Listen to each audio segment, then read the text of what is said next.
And we're recording. Yay!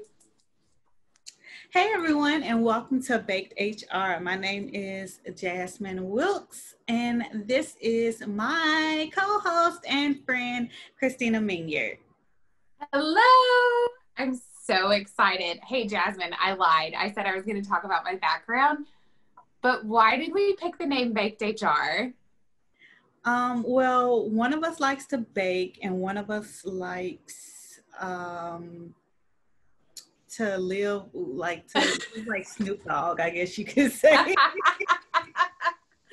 We'll never tell who is who. So I have 15 years of HR experience, which is something I never thought I would say.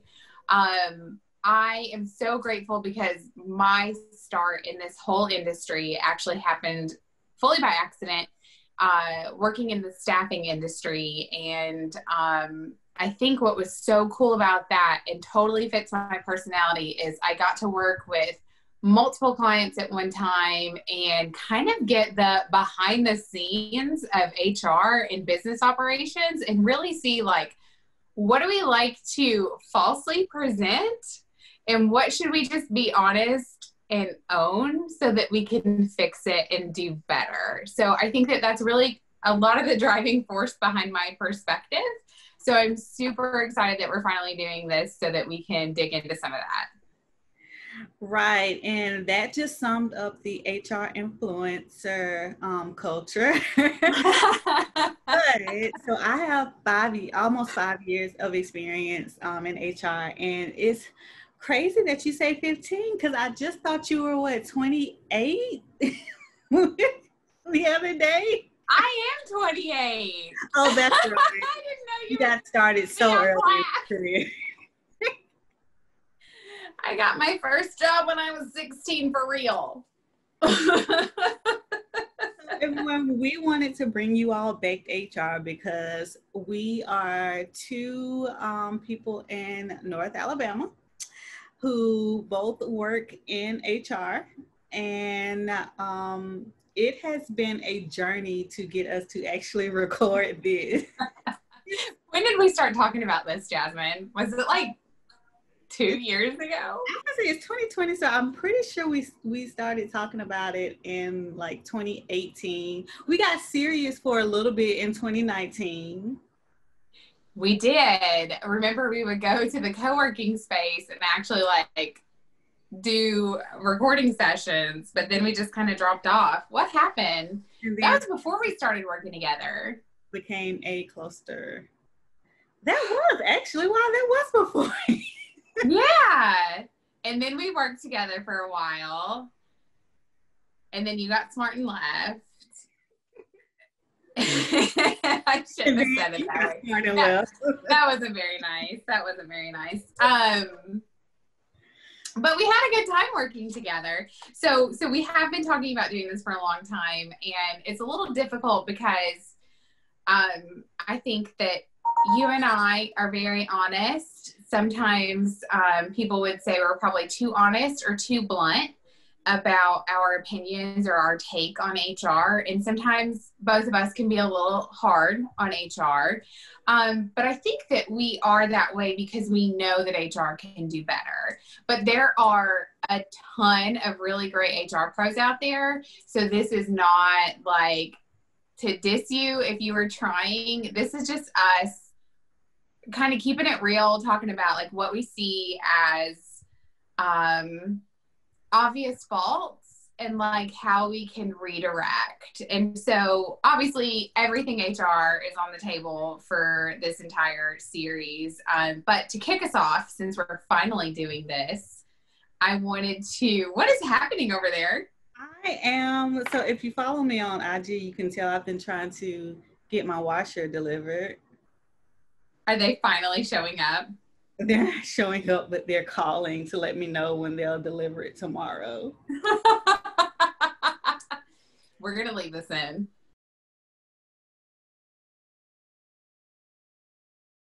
What was I saying before they called? I don't even remember. Can we rewind? No. About us keeping it honest in this and on this platform, and But we're coming from a place of encouragement, we are, right? Yeah. because when we So, first talked about doing this, a lot of it was because we wanted to give newer HR professionals like a realistic idea of what coming into HR could be, especially in the North Alabama area.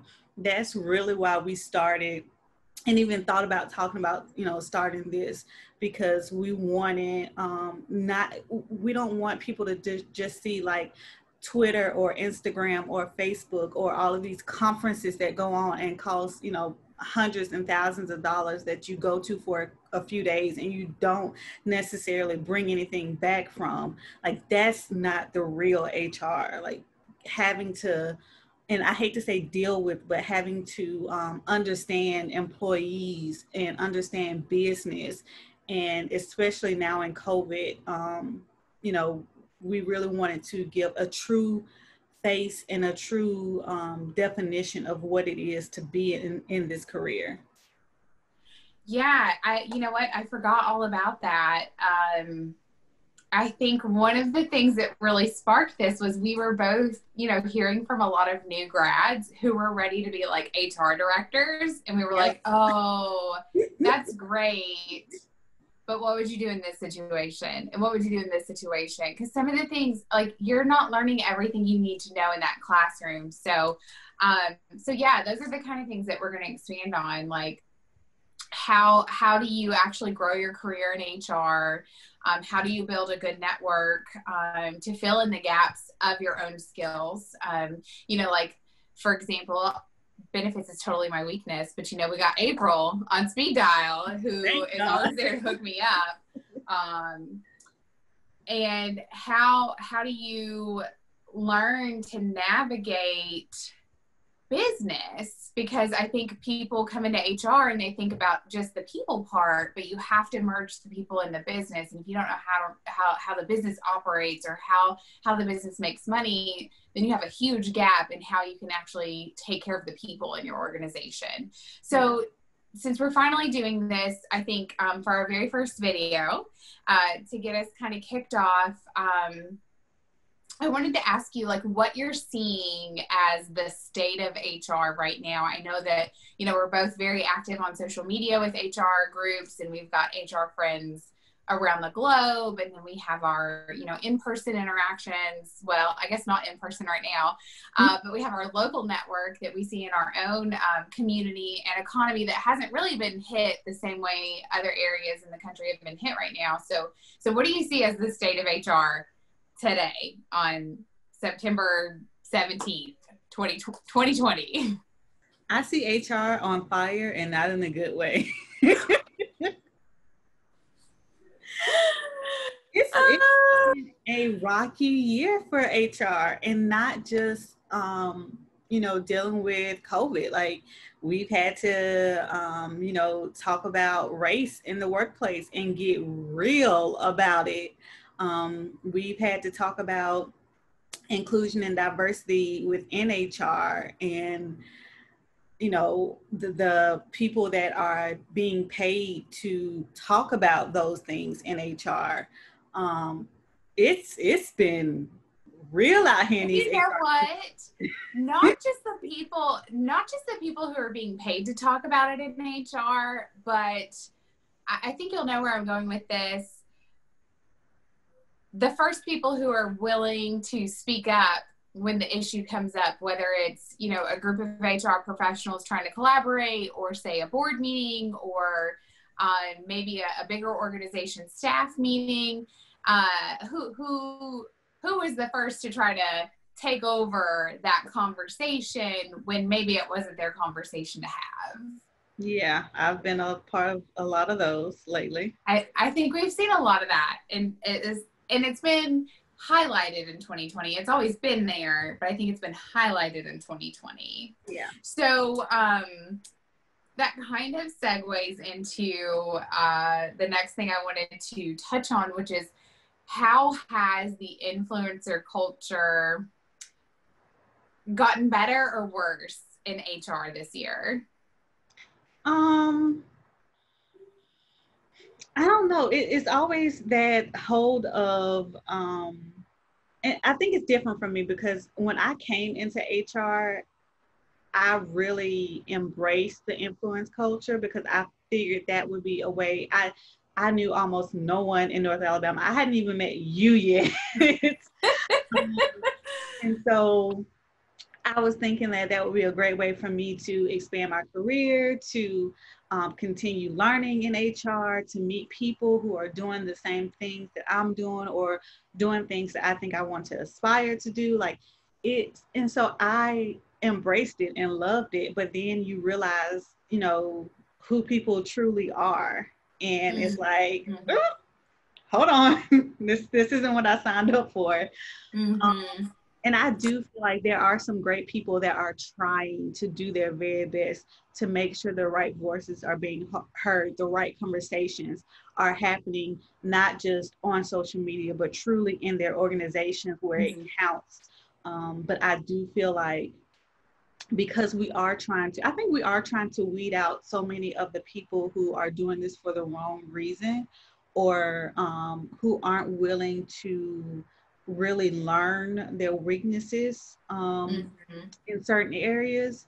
It's been difficult, but I'm ready to let go of that influencer culture because it's for me it's too much and it's not it shouldn't be what HR is all about.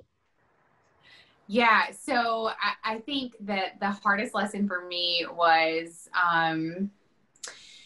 realizing that not everyone's online persona matched their real life personality, Yeah. which is hard for me to understand because I feel like I am who I am on social media and in real life. So it never occurred to me that people would be something different online to build a brand or build a persona. Like if I'm going to build a brand, which I have not done yet, obviously, I want it to be a true reflection of me because I don't want to have to pretend that I'm something else, for a long period of time. But I also want to surround myself with people who are going to call me out when I'm wrong. So I don't have to build this outward appearance that I know all the things, that I'm really good at all the things, and I'm always going to say the right thing and always do the right thing. I need people who are gonna see what I'm doing and say that's really good or that's really bad and you don't need to do that. So I think that was my biggest lesson to learn once I started meeting some of the influencers in real life. And I remember watching, did you watch the Fire Festival documentary? Like, I think Hulu had one. Yeah, I watched them both. And just thinking about like how much money those people made to post like those orange squares. Yeah. And I was like, wow, that's insane. Like, why would you do that? And why wouldn't we see through that? And then like it feels like I can look back and see how that kind of crept into the HR influencers, where I think there was a time where people did it because they truly loved HR and they really wanted to help people be better. But then, the love of money is the root of all evil. And so it drives some of that craziness. So yeah, I think 2020 has highlighted some really good influencers and spotlighted some influencers that we could probably do without. So what's the worst thing you've seen come out of HR so far in 2020? I think the worst thing is people not being honest with themselves and everyone trying to go on the attack and not in a way like people you said that you want people around you that will tell you honestly when you've done something wrong or when you need to think about something in a different way. And I feel like if more people in HR were to truly have people around them that would do that, we'd be so much better off. But we're trying to like outmatch ourselves. Like, oh, that person wrote a book. Oh, I got to come over here and write a book, and my book gonna be better than that person's book. Oh, that like it's just it's too much, and I do feel like that has been the worst thing. That and expecting people to be okay during COVID just because we've made a few arrangements for them.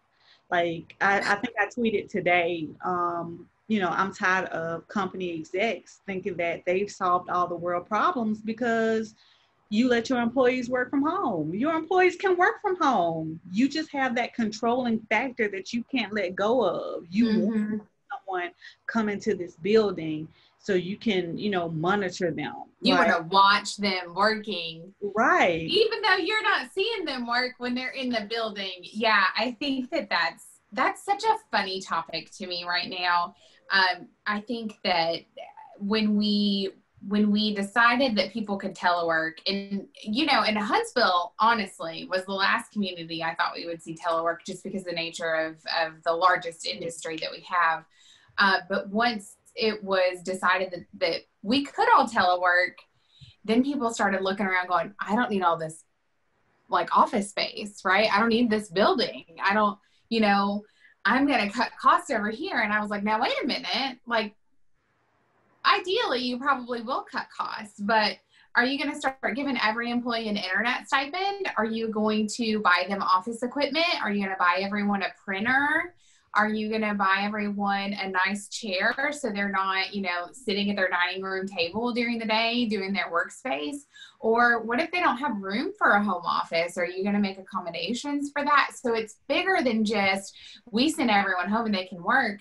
I've talked to people who they have kids at home. And so, yeah, they can work from home, and they're fine working from home right now because they're trying to be safe from COVID, but that's not necessarily their ideal setup. Yeah. And so don't think that just because everyone went to work from home that we're a great company and we have solved all these problems. There's so many more variables that come into play there. Why didn't you let them do it before? And what are you providing them now that you are letting them? And let me tell you, if you're one of those people who feel like their webcams need to be on from 9 to 5, I'm wrong with you. Just gonna throw that out there. Yeah, I need to work in my pajamas. So if I'm working from home, and someone's pet or their kid might pop into the meeting, like people are trying to deal. Like, I don't understand, it's hard to get out of bed some days. So if I'm here, like if I'm answering emails and I'm present, if you call me and I answer the phone, I'm doing my job. I'm doing what you need me to do, as long as the work is getting done. So I fully agree. And I think that that's also something which, you've known me long enough. You've heard me say this all the time. Like, we can't copy and paste what someone else is doing. We have to figure out what works for our team within our organization. And so don't think that just because you saw company X over here do something that I'm going to apply this to my people and I'm going to solve all of our problems, because your people might have had a different problem, or you might have a different product that you're putting out, or you have hopefully a different internal business plan. And so, when leaders want to make a blanket assumption that something like that fixes things, and not talk to their people or leverage HR to gather that information in some form or fashion, I just think you're not accomplishing anything. You're literally saying things to say things. Yeah. So what's the best thing you've seen come out of HR in 2020? So we're not like super negative all the time. No, I mean, like, I've seen some great connections being made this year. I've seen more HR professionals be honest about like the mental health issues they may have, which I feel like with the work that we do, it's very important that, we advocate for employees, yes, but you got to make sure that you're okay. And I've seen more people actually being open and honest about some of the struggles that they have. And I think that's a wonderful thing. I mean, there has been some good things that come out of HR. We're not all bad.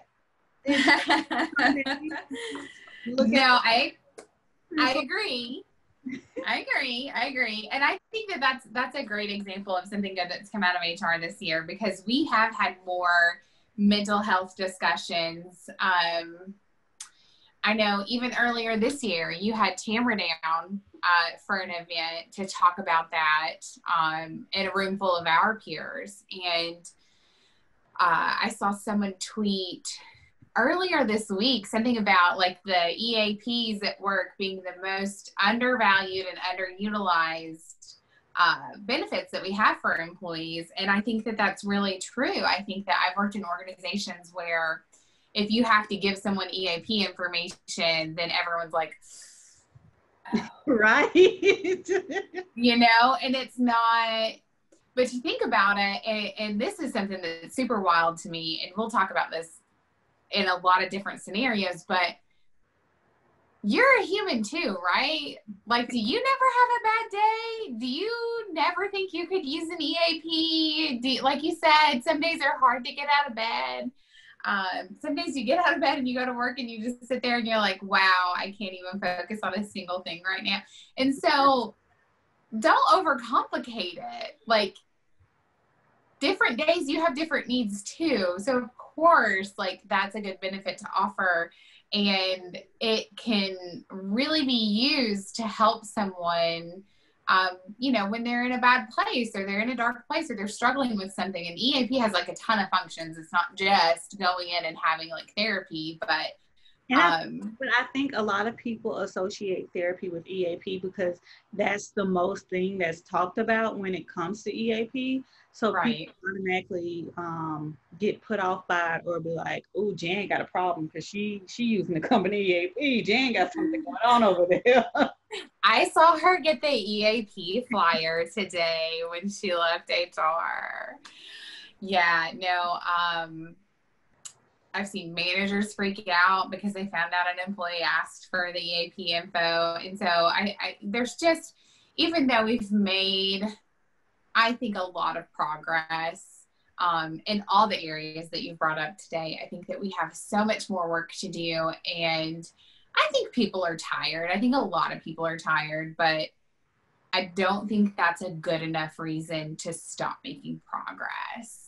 Because it doesn't go away because we're tired, or it doesn't go away because we've come so far. You know, like, you have to keep going. You have to keep pushing. You have to keep having difficult conversations that may make, you know, your leadership uncomfortable, but you have to champion those conversations for an entire population of people. Otherwise, really, what are you doing in this field? Definitely. So, I didn't want to get that deep on our first video. I feel like we took a turn. We got a little more deep than I'm into, but I think we have some really great topics lined up. What topic are you looking forward to us discussing? Millennials, always. Can we please have avocado toast for that one? No. We will never have avocado toast. So we named it BakedHR because, like we said, one of us likes to bake, you know, in an oven, while another bake in other ways. And so every once in a while, you might see a treat pop up on the screen. We might have a little goodie here and there to, you know, help us in this video making process. I think, you know what? We're grown-ups. We can do whatever we want. We might have 3 treats pop up on the screen. I don't know. Especially when it comes to cupcakes. We could use some cupcakes. 2020 has been rough. We could use some cupcakes. Very much so. So we wanted to thank you all for joining us for our first BakedHR video, whatever we're calling this. We haven't figured it all out yet. But 2020 has definitely shown us that it's the year to, you know, do the things that we said that we're going to do, and put everything, you know, in its place and get started. And I just got emotional. I'm a redirect before you get too emotional because you know I don't know what to do with that. We wouldn't be if we were in the same room, I would slide you some tissues and I would just look the other way. No, you get emotional. If I would have kept going, you would have known where I would have come from, so you would have got emotional too. It's fine. Don't do it yet. Don't do it yet. These people just met us. Oh, that's true. We want to be a resource for you guys, and we want to be a place for safe conversation. Jasmine, I think we agree. We're not always going to necessarily get it right, but we're willing to put ourselves out there to create discussion, and, you know, share ideas and build a network, and maybe just have crappy days together and have really good days together. Yeah. So with that, you all can always email us at bakedhr@gmail.com. You can both, if you think about it, like our Twitter accounts and pretty much both of our names are like HR Recruit, HR Jazzy. So why didn't we name this HR Baked? Doesn't go. So it's Baked HR. And then right. You can follow us on Instagram at BakedHR. And like I said, feel like, is this where we do this? Like somebody's going to put this in the video, yeah. Right? Or like somewhere. But reach out to us. Let us know what you want to hear us talk about. If there are any, you know, events coming up that you... Or if you want to come chat with us. That April, Kate, Amber, anybody? Calling y'all out. So yeah, that is Baked HR. Christina, you got anything else for us? No, thank you so much, and we will talk soon. Bye, y'all.